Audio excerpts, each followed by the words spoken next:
Hi, friends. I just wanted to do a video about these kind of disrupted times we're in. So, sorry about the mess. So I just did some shopping. I went to the dollar store because I needed to get some stuff and I had a limited amount of money. And I didn't know how much I had.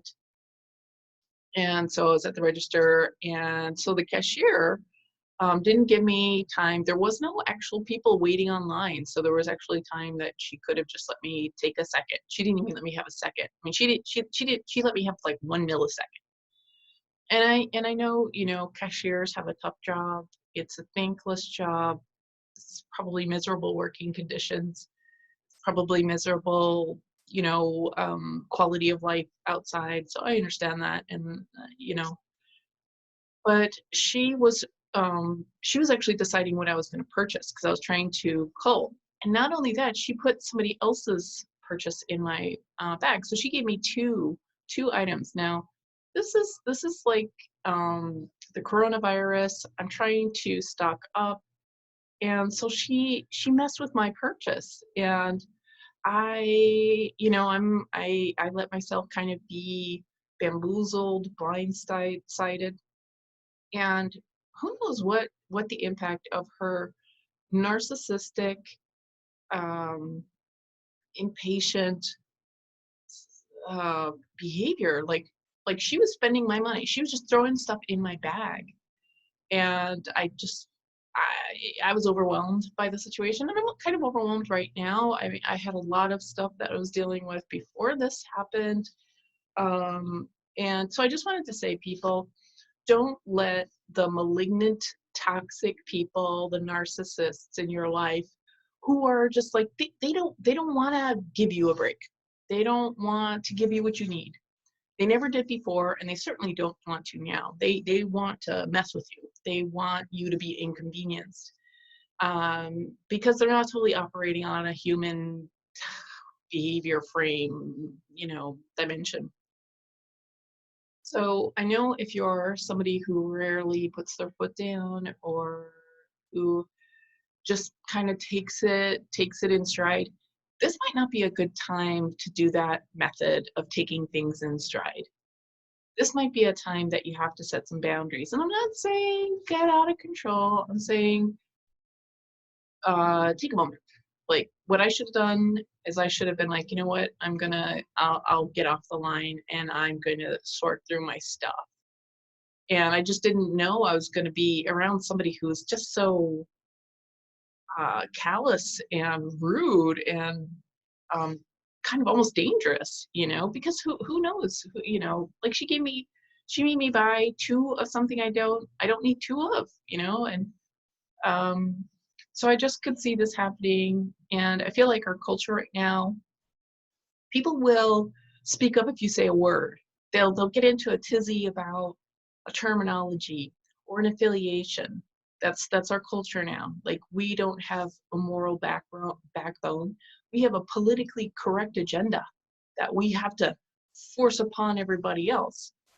And and that's not to say that conservatives don't also make an error in their own agenda, in their own judgmentalness, and that's really bad too. Like, that's what kept me away from Jesus, is like arrogant conservatives. But now we've got these like arrogant liberals going on. But I digress. I just want to say, folks, you deserve to spend your money how you spend it. You deserve to take a minute, if you need a minute, like 60 seconds, because other people are taking a minute. Other people are taking 10 minutes with this lady at the dollar store, and I'm sure she's working with it. So just because the malignant, toxic people, the narcissists, are trying to make you feel like you are holding up the line, trying to make you feel like you are holding up everything, you are the problem, your very existence is a problem. I know. I mean, I'm a child of somebody who is like that, or who gave that impression. So the thing is, you were intended. Lord Jesus Christ, Almighty God, knew you before you were born. He knows how many hairs are on your head. As a child of God, you are a temple of God.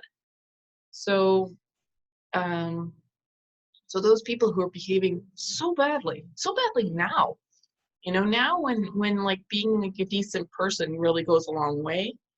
Um, I just for shame. And this lady was like calling upon Jesus because I had because I was discombobulated. I made a mistake.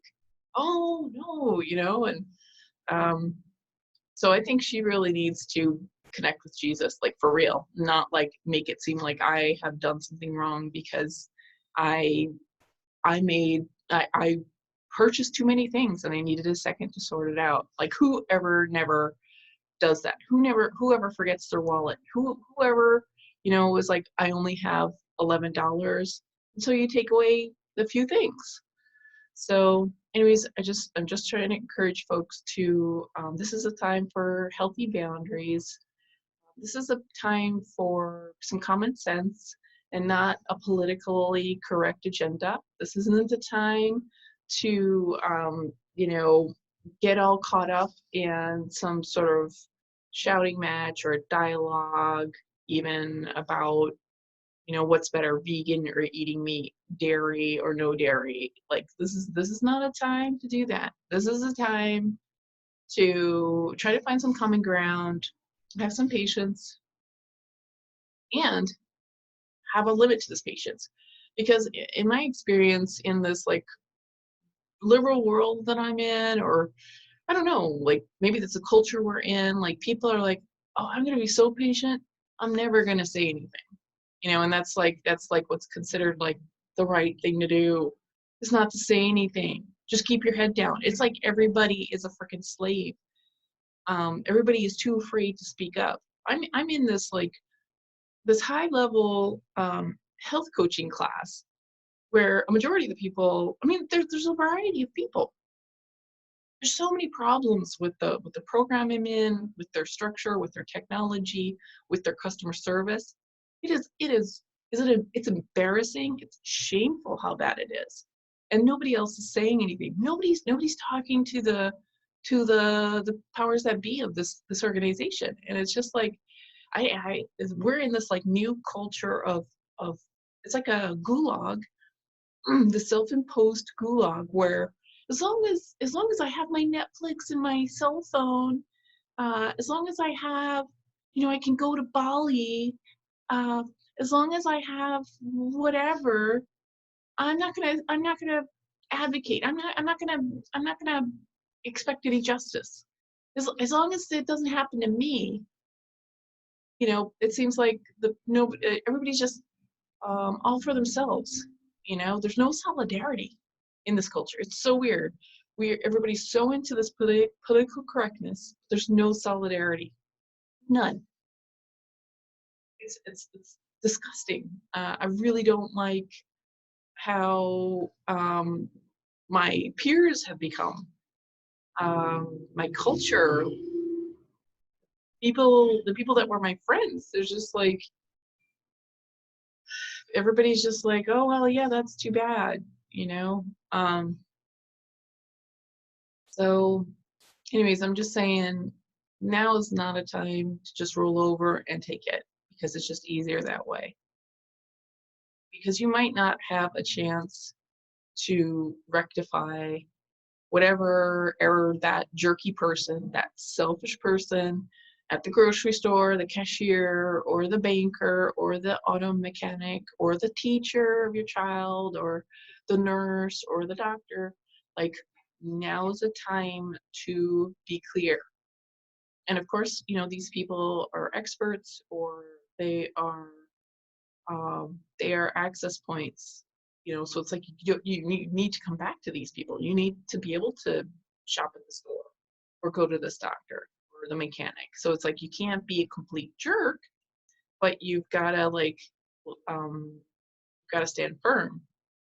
And something else I'm noticing. So I moved to a new location, and something I've noticed at grocery stores where my impression that it's like progressive liberals are there. So they must have all watched the same climate change, world pollution video. and therefore all humans are a cancer on the planet, according to them. And you know, they are willing to judge every person that is that they're cashing out, that they're doing a transaction for. How dare you get a shopping bag? How dare you ask me for a bag? And like sometimes I just happen to go to the store. I wasn't planning on it. And because I am a pedestrian, I have walked all over all my life. I, I'm not going to go back home just to get a bag so this person's conscience is relieved. And so, oh my gosh, there's this like health food store that I go to, and the guy has such chip on his shoulder about giving a bag. Like I bought like $60 worth of stuff, probably 30 different supplements, and he was giving me a hard time about getting a bag. Like I was doing another thing, I got like 5 different things. I didn't have a bag on me. He's like giving me a hard time. It's like this battle of wills to get a bag for a purchase I made. And it's weird. It's weird when stores are like, oh, you've bought 10 things. You want a bag? You want a bag from me? Like, I don't, what is this weird crazy thing? I mean, it's like people are possessed. That somehow the bag is the end of the world. It's sort of like the whole toilet paper thing. Yes, it's inconvenient not to have toilet paper, but to buy all the toilet paper and hoard it is kind of weird. Like, you know, and I just feel like this weird um, cashier thing not letting you have a bag, like punishing you, judging you, hating your guts for not having a bag. Like I think that energy really could be used for something else, like God, like like Jesus, or looking at your own stuff and not being so worked up about that. What's hard on the planet is cars. That's apparently hard on the planet. Um, Textiles, apparently dyes and fabrics is really hard on the planet. I shop at thrift shops, and so my carbon footprint as a pedestrian and as somebody who shops at thrift shops, like I am not contributing to world pollution other than purchasing things and using modern food, that's in a package. But the thing is, in the Bible, which is my belief system, it doesn't say, oh, feel guilty for using something that was in a container. You should recycle. It doesn't say that. It doesn't say humans are a cancer on the planet and the sheer existence of humans is a problem on the planet. No. You know what the problem is being possessed by demons. And in my opinion and in my research, a lot of what we consider to be physical ailments or mental illness or even difficulties is some type of supernatural situation. And I know everybody's been brainwashed to believe that there's no such thing as supernatural things. And it's weird because the very people who are like, oh, there's no such thing as the supernatural, there's no such thing as the paranormal, but they're reading all the Harry Potter books or the Lord of the Rings, or they watch or they play World of Warcraft, or know all the Hunger Games stuff, you know? Like it's like this weird thing. Like, why, if you believe there's no such thing, but you're immersing yourself in this genre of literature, like what? Like I don't know. I don't know. You know what? I really don't know what's going on in the world. But I just wanted to say, I wanted to give you permission. You deserve to take care of yourself. You deserve to say, wait a minute. And if somebody's gonna have a fit, they get to have their fit. But this is your life. This is your life. This is your life. So God bless. Thanks for watching.